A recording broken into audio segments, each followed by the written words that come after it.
Now, moving on, and President Putin has declared war on one of the country's favourite dishes, fish and chips, after banning British trawlers from Russian waters. The catch? Well, they don't actually fish there.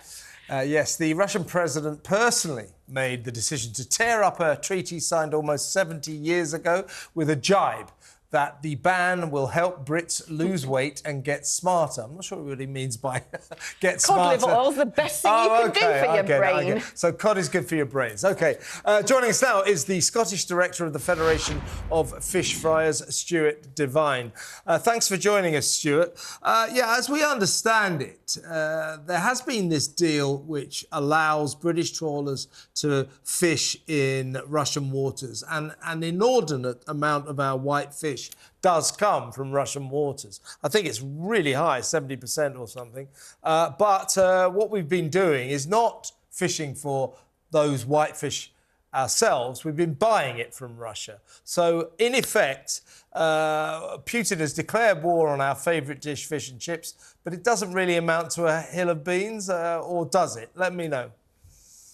Good afternoon. Yeah, no, it's not going to have an effect at all. As you say, yes, we do buy British Russian fish, but we no longer fish in Russian waters. They haven't done for quite a long time, so it's not going to have an effect on the British fish and chip market.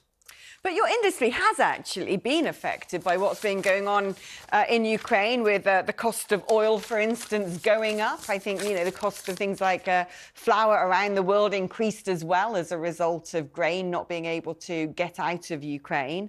How difficult has it been? Also, cost of energy, of course. Let's not forget that. That must have had a huge impact on the fish and chip business.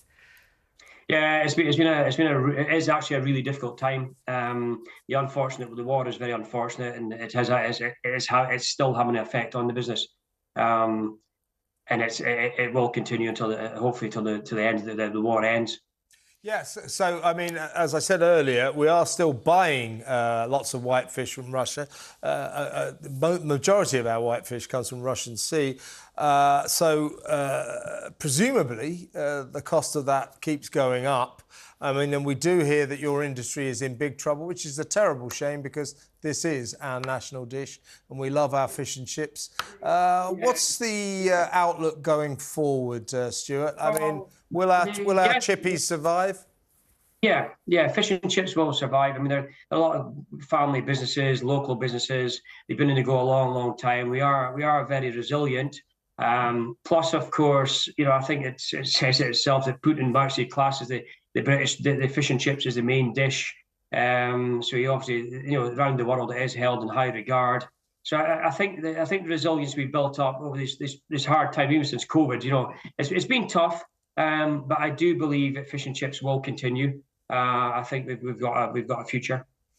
Oh, no, absolutely. Despite the scourge of the chicken shops along the high streets, fish and chips rules the roost, I would say. But, I mean, I'd imagine in your industry, one of the biggest things you've got to contend with is the generations coming up who all seem so ridiculously health conscious. Fish and chips is a healthy product. I mean, if the fish we buy, the potatoes, the oils we cook in now, with modern filtration systems. So the days of being a greasy fish and chip bad for your diet option, I think they're long gone. And plus the fact is that fish and chip shops again have adapted to various ways of cooking. We grill fish, we poach fish, we do lots of things with fish. So I think we have modernised in times as well. So I think we are in a pretty good position going forward. I was in a posh London restaurant the other day, Stuart, and I got fish and chips with peas. That's not proper fish and chips. And it was 38 quid.